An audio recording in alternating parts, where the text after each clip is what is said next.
Welcome to Claim Your Confidence, a podcast that will introduce you to the most powerful people in the world.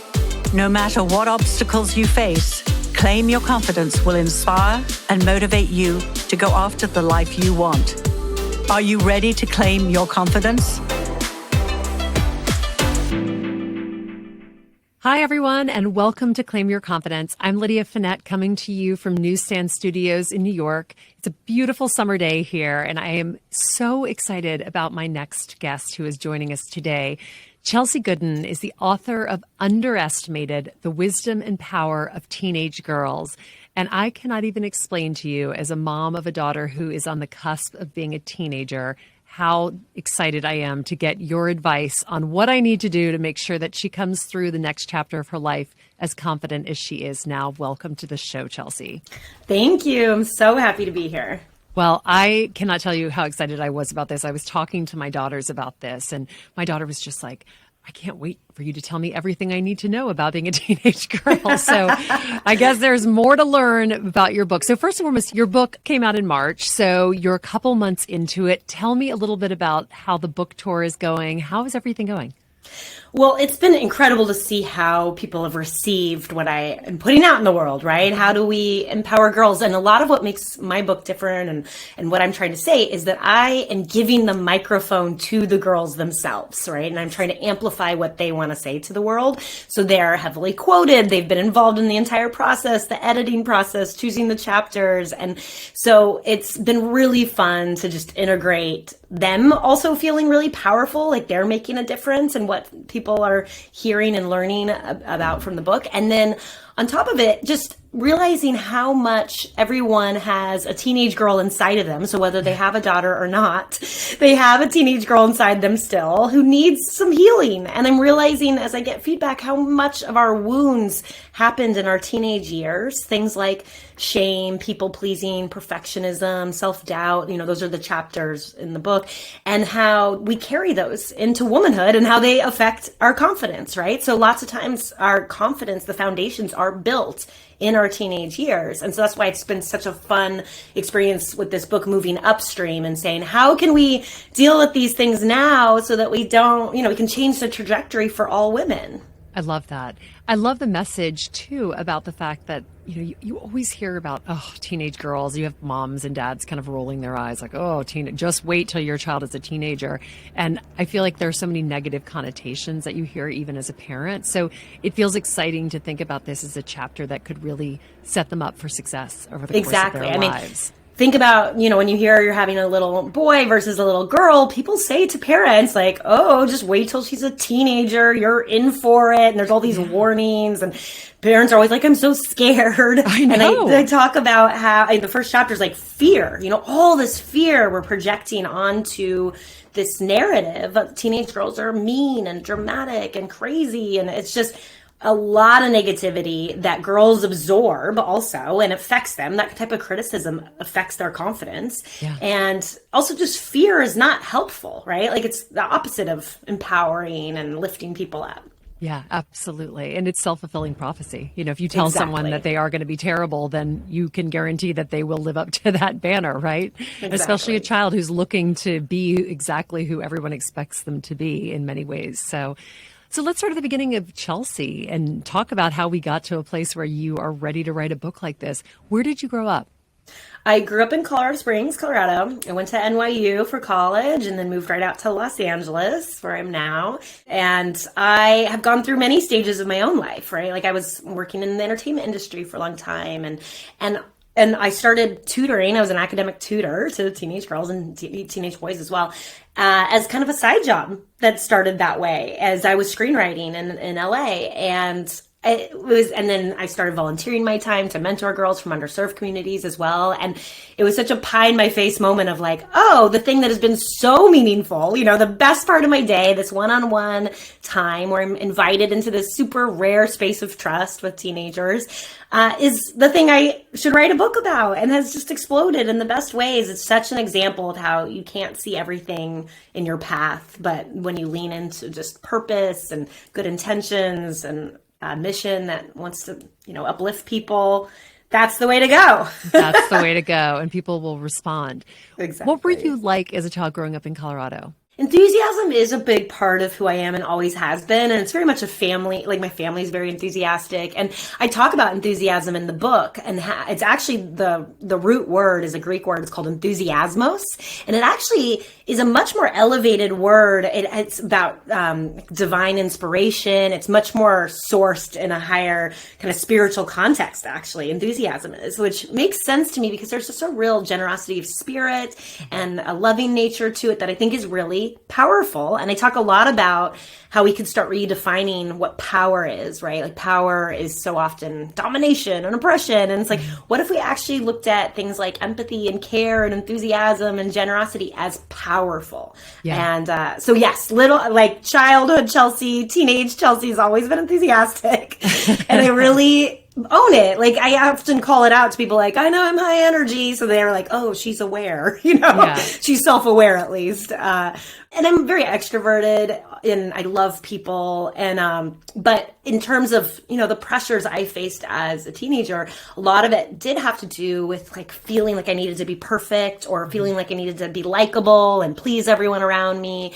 And so I'm really sensitive to that balance now, right? Like I'm not this bubbly, energetic person just to like people please, right? And make everyone like me. Like it really, I found it authentically for me. And like, that's very much a confidence journey for me is like my authenticity. What is that truly versus other people getting to define, whether they like me, therefore defining my worth. And so, those types of pressures are put on teenage girls like crazy. I would say so much of the anxiety that is talked about these days about the anxiety teenage girls are going through, I see it as pressures and expectations they face to just put on a show of being perfect and being likable. And it's really disconnected to their authenticity.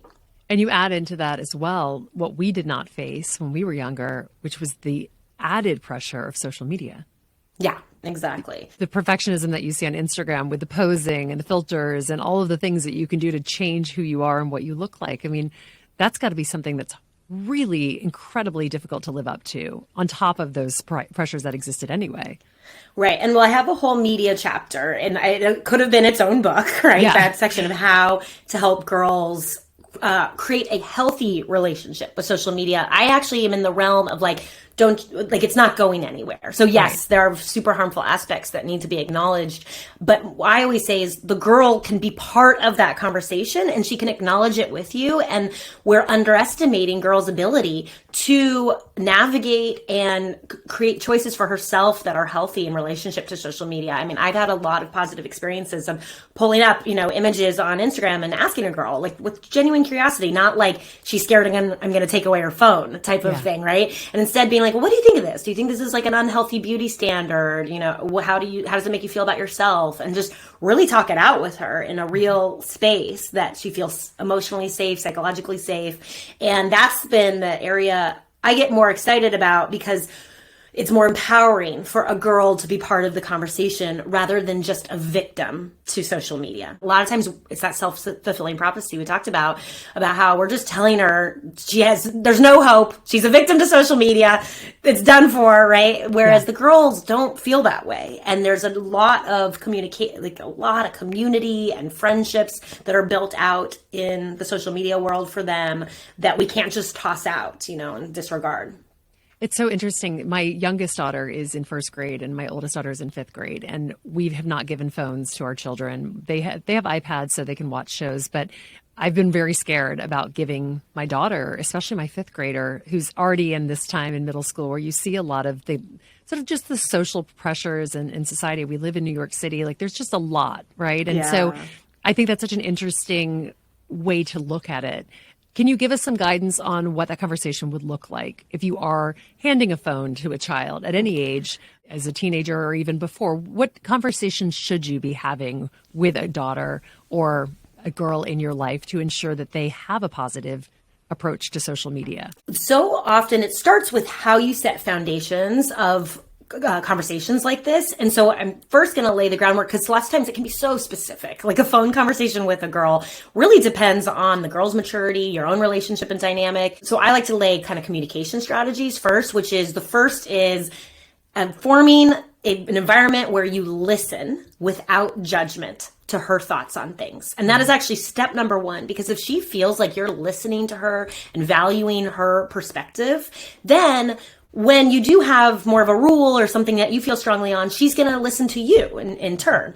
And there's a foundation of respect and honesty that starts really early. And to me, it's all about not having a judgmental tone, having just genuine curiosity, no secret agenda. She shouldn't be feeling like, oh my God, if I say the wrong thing, she's going to take away my phone or never let me have it. Right. And so really setting a context, like, I'm just seeking to understand, like, why do you want a phone? What? So those are the types of questions. So number two, the step is phrase everything like a question in that tone of genuine curiosity, where you actually ask, why do you want a phone? What do you feel like you'd get out of it? What do you feel like you like on social media? What is it?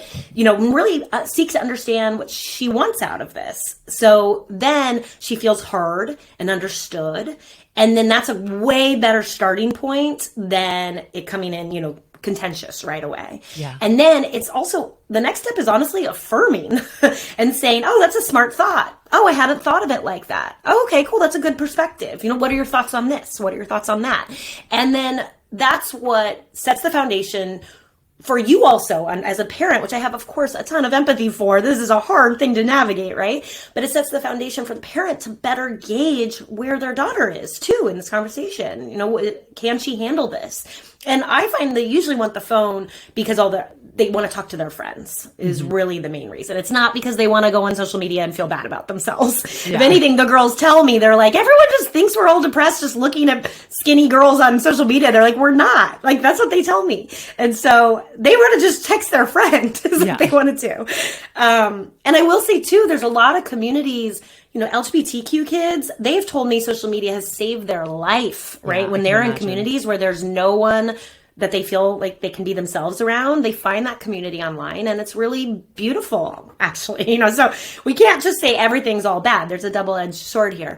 Does that make sense? That kind of laying that groundwork first to get the specificity? Absolutely. And I think it's interesting too to even think about everything that you're doing with a teenage girl. And I remember reading this in the book too, where you talk about that foundation and you talk about the importance of always having that open approach and never being sort of, I'm going to tell you what you need to hear, but rather I'm going to listen. That seems to be the approach that you want people to take in every conversation you have with teenage girls. Well, the number one thing they tell me is they don't feel heard, or actually the main three things, right? They don't feel heard, they feel misunderstood, and they feel judged by everyone, society, parents, peers, everyone is judging them. And the truth is, we are judging teenage girls. You said it already. We're calling them mean and dramatic and so on. And, that's where empathy comes in, because we all feel judged, right? Everyone's scared of being judged. And the more you can kind of put yourself in the shoes of like how, even just commentary on her clothes or looks or her grades. I mean, the pressure on achievement, even little commentary on her grades, girls absorb that so intensely into their identity. And the more we could just let her be her, women and girls can be all things, and just invite her identity exploration without judgment is, I found, been the most empowering place for confidence to grow, right? And I don't even lean that hard into the word confidence. I lean into the word self-trust. So a lot of time when we do that affirming, where it's like, oh, you had the smart thoughts on that. I hadn't thought of it like that.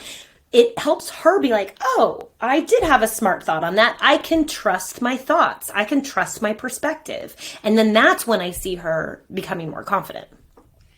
You talk a lot about you being a teenager, and now you're working with all these teenagers. How did you get, and you sort of breezed over this at the beginning, but how did you get from Chelsey's the teenager who was doing all of these amazing things that ultimately you're still thinking about as you're writing this book all these years later? What were the next steps for you to get to a place where you ended up writing this book? Well, I had to heal my own inner teenage girl, right? And so the book very much models my own journey too of healing that I have gone through.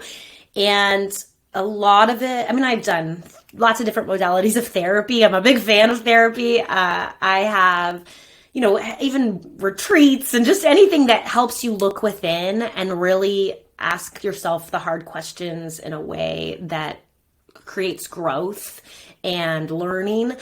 So often we're thinking in binaries, and certainly teenage girls in binaries of just black and white thinking or good, bad, right, wrong. And I found this middle gray zone. I didn't come up with the term gray zone, but it makes sense. The space between black and white is the space where we heal, where we grow, where we learn, but it has tons of discomfort. And I found that expanding my capacity for discomfort has helped me the most in growing and learning and healing ultimately, right? And saying, hey, I don't need to please everyone around me. I need to learn how to please myself and check in with myself and say, hey, what is it that you want? What is it that would make you happy? And lots of times that process starts with that, I don't know. And I always say, ask that of a girl too. Hey, how can I best support you right now? What do you need right now? And parents always tell me that the girl's always like, I don't know. And I'm like, okay, so let's sit with the I don't know for a second. And because lots of times a parent will jump in and then try to fix it, give it their advice, create positivity around it.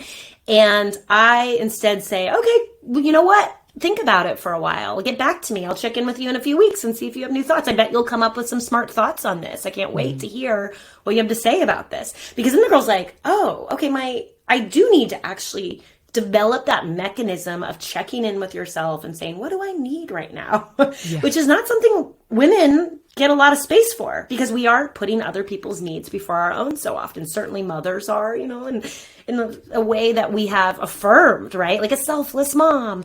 And the truth is how much that empowerment and confidence comes from that looking within. And so that was what I learned how to do over decades of healing. And then also just not caring what other people think and really being the person who decides my own worth, the person who decides, makes those choices for myself. Yeah. I say in Claim Your Confidence that confidence is an inside job. Yes. People so often think that, oh, this person was born with this, but as you said, it takes a different route for everyone. For some people, it takes a lot of therapy. For other people, it just takes sort of trying a bunch of different things, failing repeatedly, and getting to a place where you're okay with failure. Yeah. But I think the most important part about confidence is that you're not looking for external validation. And It's hard. I mean, it's hard in every facet of our lives, especially as women. We're taught that we're supposed to be looking for our friends to say, oh, that's a great outfit, or you look nice, or oh, you looked really pretty, or like whatever it was. When at the end of the day, all of that just makes you feel less confident, because you're looking around like, hi, can you tell me if I'm okay? Can you tell me if I look okay? Whereas you could look in the mirror and make that decision on your own. Exactly. It's interesting too with what you were saying about your book, with a lot of the moms who read it, or the feedback that you're getting from women who talk about their own teenage girl.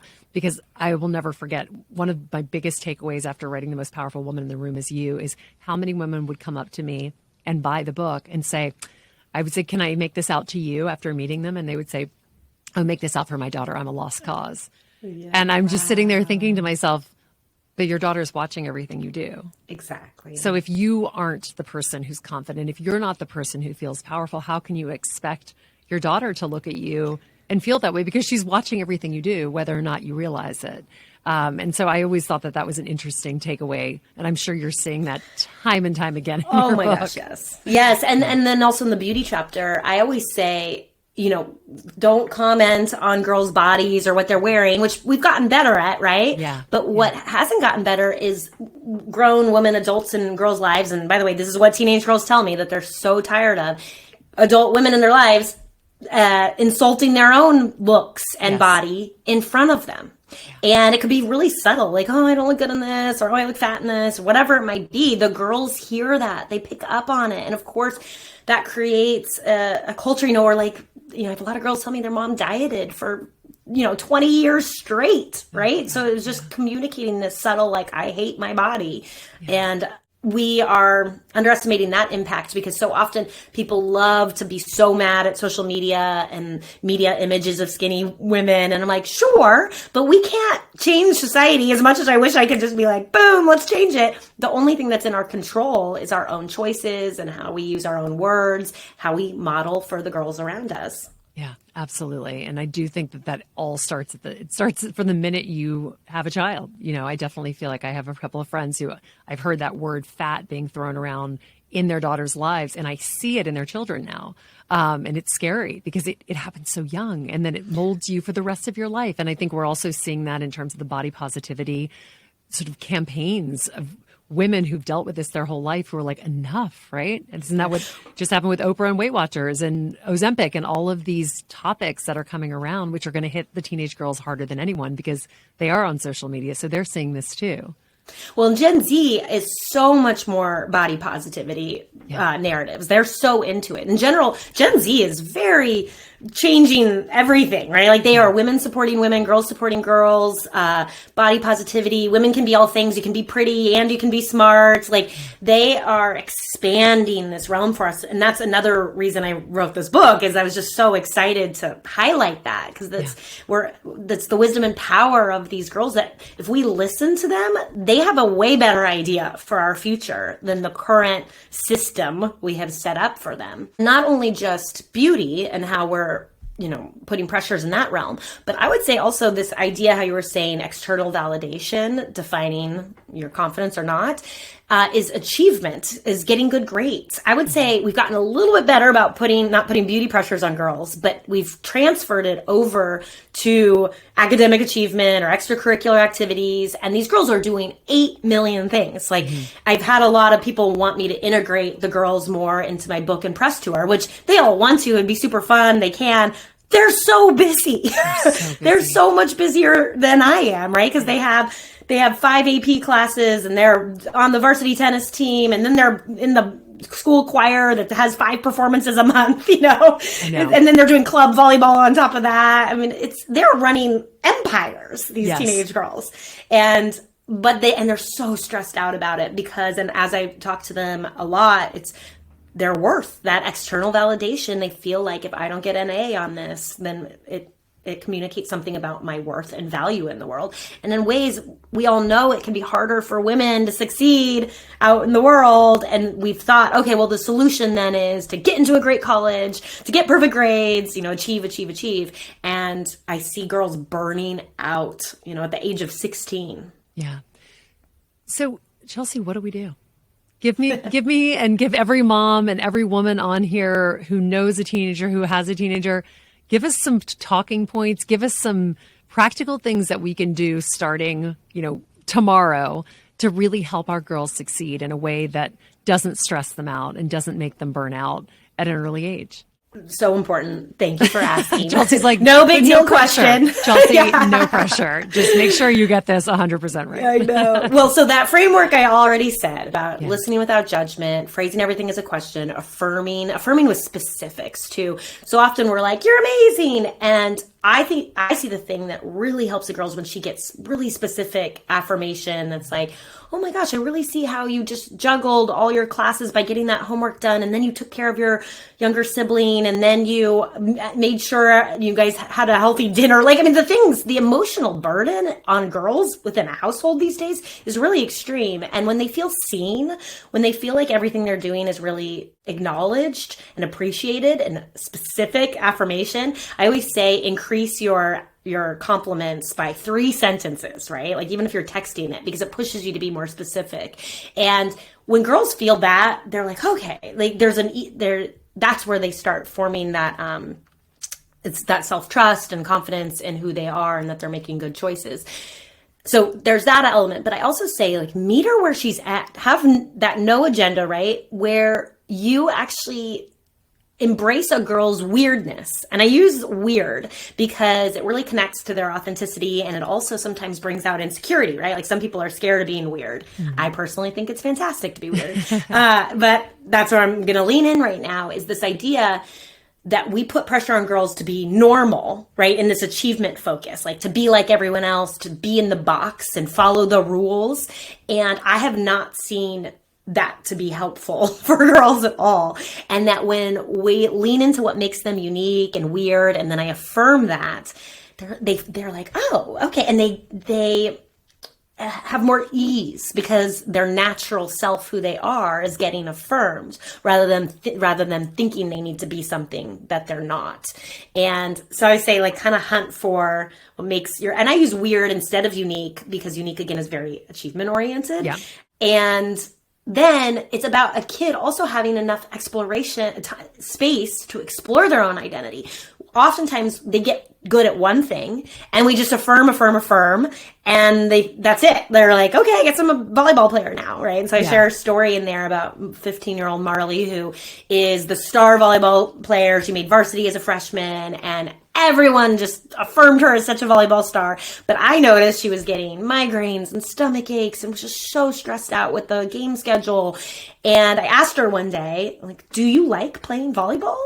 And she was like, like no one had asked her, just so shocked. And was just like, I like that I'm good at it. And I was like, okay, but do you like playing it? Yeah. And she was like, well, I like, her mom had played it. She's like, I like that I can bond with my mom and people are happy about it. And I'm like, whoa, are you playing volleyball to make everyone else happy? And she looked at me so wide-eyed and was like, oh no. She was like, I think I might be. Yeah, and then she did. She admitted it. And she, we brought her mom into the conversation, and it was good, and she ended up quitting volleyball. Well, I mean, I actually asked her in that time, like, well, what does light you up? What makes you so happy to do? And it turned out it was doing fashion sketches in her notebook, like on the bus rides to games. And I was like, oh, amazing. Like, I have a lot of girls who've been interested in fashion. Do you want to, I know this sewing class on the weekends. What do you want to take that one? She's like, oh my gosh, I would love that. And so she ended up putting all her time and energy into fashion and that identity exploration of that passion for herself. And she became amazing at it. And her migraines went away. Her stomach aches went away, right? And it's funny because fashion is such a good example of how we love to dismiss and minimize teenage girls' interests as superficial and silly. And the truth is, there are plenty of fashion jobs in the fashion industry. And I know because a lot of the girls I worked with who are in their late 20s now work in fashion and have incredible jobs versus like there's not a lot of professional volleyball jobs. Players. Yeah, exactly. Right? That's a limited pool. Right. But for some reason, everyone has it in their head that like, that's what gets them into college. Or I don't know, we have these really limiting mindsets with achievement and identity. And that could be so expanded of like what a girl's interest can be and how to support that and really ask her what lights her up. That is so interesting that you say that because it was so funny as you were talking and you were saying that you brought the mom in and then you had this identity exploration. My first thought was, I'm sure her mom was like, well, there goes any idea of getting into the college she wants. I mean, right. What on earth? Like, how are we trained to even think this way? Can a child not enjoy a sport just to enjoy a sport? I mean, it really is taking it to the nth degree, but in a way, it's kind of how we're all programmed in this day and age. It is true. It's like achieve, achieve, achieve. I had a very interesting conversation with my oldest daughter who loves theater. We live in the city. We live in New York City, and she's been taking a theater class since she was little. She's a pretty singing voice. She loves being on stage, and she's good at being on stage. And I can't tell you how many people, when I tell them that my daughter's in theater and that we live here, they're like, so is she going to be on Broadway? And I was sort of like, well, I mean, she enjoys theater. I mean, like, I think there's like a level of enjoyment versus being on Broadway. But I sat her down one day because a music coach had sort of said to me, like, if you have any interest, like she may be, like she could really kind of think about maybe going to one of those theater schools in the city and all of that stuff. And I was kind of like, well, that sounds kind of fun. So I sat her down and I said, listen, can I ask you something? Ben sort of said to me, if you wanted to do that, if that's a path that you were interested in pursuing, we could do more of that. You could do more of that. And she sort of looked at me, she goes, well, I love Broadway. I like to go to Broadway. She's like, I don't know that I'd want to go to school and not be with my friends and do all of these things. And to your point, I think sometimes like having that conversation, because as a mom, you're like, oh, my daughter could be on Broadway. How amazing. You could have gone full steam ahead without checking in with her. You did the exact right thing that I recommend in my book. And so often when parents ask me really specific questions, I'm like, oh, have you asked her? What are her thoughts on it? And they're always like, they totally haven't asked her. But it's interesting because like if anyone's ever heard me talk about Beatrice, she's a very old soul. So, a lot of my friends will joke and be like, and I was hanging out with your daughter. I'm like, no, I know. I feel like she's my age half the time. So conversations like that feel very easy with her. But it really was, it was such a wake up call to me because especially in a place like New York where everyone is just gunning for something. It's like you are, everything you have in New York City, you fight tooth and nail to get. And I don't necessarily need to pass that down to my children. I didn't grow up here. I grew up in Louisiana. And while I love it, I don't want my children to have to endure that from the age of 11. It just seems like a lot. But I will never forget that conversation because I assumed she would say, yeah, like I want to do it all because that's who she is. But she was like, I don't know. I really like my friends, and I don't think I'd want to be on Broadway every single night. Like I don't think that's really what I want. So, my gosh, I know the girls are so smart. They can be trusted with these conversations. And that's why I named it Underestimated. Yeah. It's interesting too how often I'll say, have you asked her? Have you talked with her about it? And people are like, I don't know. Like it's as if she can't handle the conversation. Yeah. And about in her general, life. Right. And I have the radical honesty chapter, and that's really where is the starting point of everything is girls are starving for honesty and people, adults to be real with them and come with them to the truth. They actually feel like adults are just constantly performing and putting on a show of what they should be doing, right? These shoulds of what you should look like, how you should act. And the teenage girls see through it, right? Like that's why people are scared of teenage girls because they can be cutting, right? But I love that about them because truth, it's really just their relationship to the truth. And then what happens is we really squash and mute that and teach them how to put on a show. Yeah. And they just become another adult who's, doing exactly what we've been doing all these years. Exactly. Oh God, that's so disheartening. But it's also just good to be aware. And I think that's kind of all of these conversations, and writing a book about being underestimated is so much about the awareness. And I love that parents can pick this up and have this guide to what we can do as parents to think through these years carefully and use the tools and the tips that you've had as a result of spending so much time with teenage girls. I mean, you must have stories that I cannot even imagine, that you probably couldn't even write in the book about just things that come out of their mouths, because there is such an awareness, and you have this push-pull of like, my mom, my parents, this life that's been set up for me, is this what I want versus what do I want and what does that look like? And that's the excitement of being a teenager, but also the sort of being pulled back into your family unit where you just want to desperately get out. Yeah. And it's just me being their advocate always too. I always said, when I first started with a family, I would tell the parent, if there's ever a disagreement, I'm going to be taking the girl's side. And I was like, you need to know that from the get-go. And they'd always be like, what? And I'm like, I will, don't worry. There's probably not going to be an argument. And I was like, okay. You're going to see. Yeah. And then, of course, something always happens. And I totally advocate for the girl. And and the girl's always like, wait, really? You are? Like, this is for real? And, I create trust in that way. Yeah. The girls trust me. And that's what's most important, that I don't break, right? Even if I lose my job, right, when I was tutoring before, but I never did, because the parent really ended up seeing something through a different lens when I would advocate for their daughter, and it ended up being the best way to go about it, right? Because when the girl feels heard, there's just a lot more space for conversation, which is really what is needed most. Yeah, that radical transparency, that radical honesty, and more than anything, just being open to having those conversations and not scared of them. Because sometimes, especially as a parent, it does feel a little scary to be having these adult conversations with your children. Right. I know, but they're way more ready for it than we think they are. Yeah. So as we're sort of running out of time here, I would love to know what you think that we could do as parents, as people who have teenage girls in our lives, what we can do to set them up for success as they move forward. Just a couple of things that we can think about and take from this conversation as, something that a mom who's having a tough time with her teenage daughter can go home tonight and start implementing immediately, so that things can just be a little bit more open and hopefully a little bit easier. Well, so I've covered a lot of the tools, right? So I'm going to bring up something I haven't said yet, which is if you already have kind of a contentious dynamic or a little butting heads dynamic, I know what a lot of moms and parents are hoping for is a clean slate. Like it just feels so good to just have a redo, right? Yeah, seriously. And I talk through that in the book a bit about how to set that up. And oftentimes what it really takes, and this is something the girls told me over and over and over again, and I actually ended up ending the book with this because I didn't even expect that I would.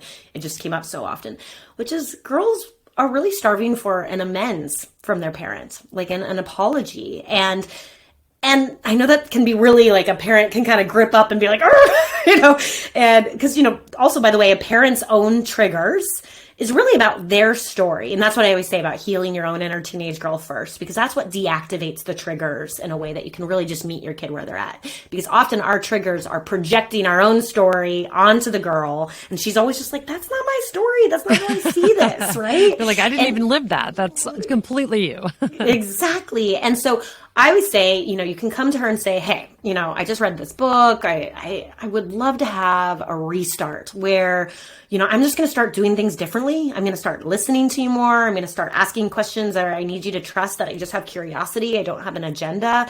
And it's going to feel weird at first because I haven't done it like this. But I'm asking for your trust for us to change this dynamic. Like, do you want to do this with me? Invite her in to a new dynamic with a restart. And then you say, I am really sorry that it hasn't been like that. And you just completely own your part and take responsibility with no buts, with no expectation that she'll say anything. And sometimes it can be specific. I've had parents say, like, I didn't handle the divorce well, I'm so sorry. Or like, it can be really mature that way. Or it can be little, just in the moment where you're like, oh, I'm sorry. I really didn't hear you just now. I just kind of jumped and talked over you with my own opinion. It can be in the moment kind of sorries, because that's what models for them, by the way, mature, healthy, responsible behavior too. Yeah. But when we're triggered, it's really hard to do something like that. So when you're in a non-triggered state, it's to really set up a new context and dynamic and invite her into it. Make the amends to try to clean the slate, and then ask her too, like, do you feel like there's anything else that I can make amends for right now? And I mean, the girls, you'll read at the end of the book, the types of things they're just like, only thing I've ever wanted from my father is an apology. Like, it's really heavy. And I don't think people realize the weight of that on their shoulders. And there's one other thing that occurred to me while we were talking too. And one thing that I've seen in people my age, but also women as they're growing up, there's always this interesting dynamic I've found with women versus men. And I would say this with a lot of my friends, where the guys are kind of left to their own devices, in the sense that, the parents are kind of like, okay, like, Chuck, you do whatever you're supposed to be doing and you're going to get your job and kind of move on. And I said this in The Most Powerful Woman in the Room Is You. I remember a guy saying to me that his mom sat him down and was like, you need to do well in high school so you can get into a good college. And then once you're in college, you need to study hard so that you can get into a business school that will support the family that you're going to have and really like support everything. And I remember thinking, like, not one of my girlfriends was ever sat down by her parents and said, like, you need to get it because then you're going to support your family. And I think we do girls and women a disservice by not making them believe that they can take care of themselves in their lives. And that's something that I always want to hear more of. That's always what I want to say to girls. Like, you don't have to be taken care of.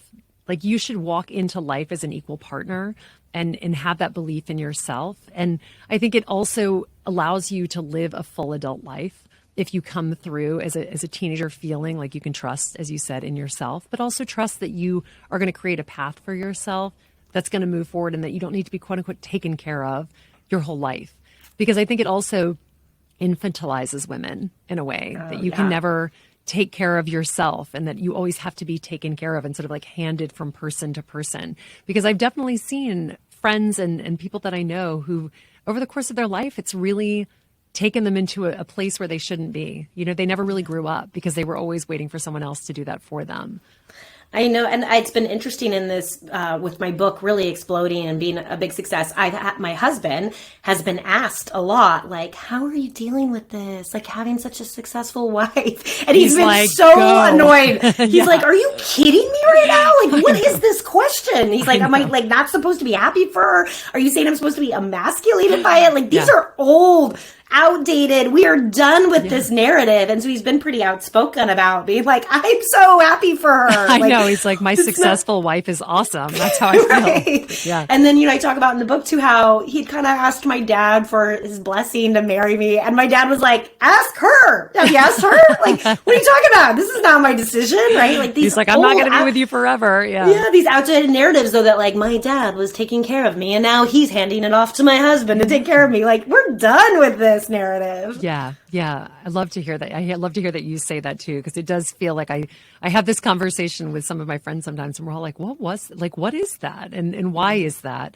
But I love the idea that you are spreading this incredible message to young women and to women who are healing their teenage girl on the inside.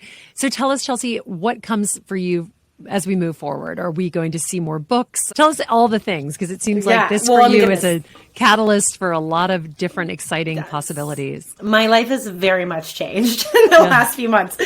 And so I can't even say all the things that are in the works right now, but certainly more books. And doing speaking engagements just lights me up, right? I can do it in so many different environments. I can do a girls empowerment thing for teenage girls that can help parents. I also really love going into a corporate space and taking the wisdom I learned from teenage girls and helping leaders actually help their employees feel more seen and heard and understood and valued and celebrated, because that's all a teenage girl wants, right? Like I've done it with the hardest group to do it with, and I have the strategies on how to do it. And what excites me is actually what we can learn from these girls and make society better. As much as the book is for parents to help them better understand and connect with their daughter, this book is for everyone, into like how we can create a better society where everyone feels like they can step into their full power and their full voice and their authenticity. That's what lights me up for sure. Well, where can we find you?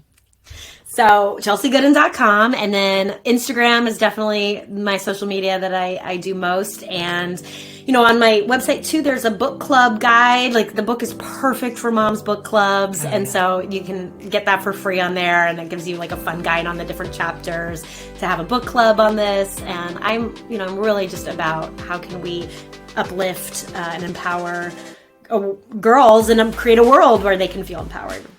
Well, Chelsey, I cannot thank you enough for spending this afternoon with me. It has been such a pleasure. I feel like I've learned so many things that I can take home to my 11-year-old and hopefully thread through with all of my children. Again, everyone, Chelsey's book is Underestimated: The Wisdom and Power of Teenage Girls. It is out now, so go buy it, bring it to your book club, spread the word. Chelsey, thank you again for coming. Thank you. This was so wonderful. Thank you. Absolutely. And I, of course, want to thank Newsstand Studios and Rockefeller Center. I'm so excited for everyone to read this book. I'm Lydia Fenet. This is Claim Your Confidence. I look forward to being with you again next week.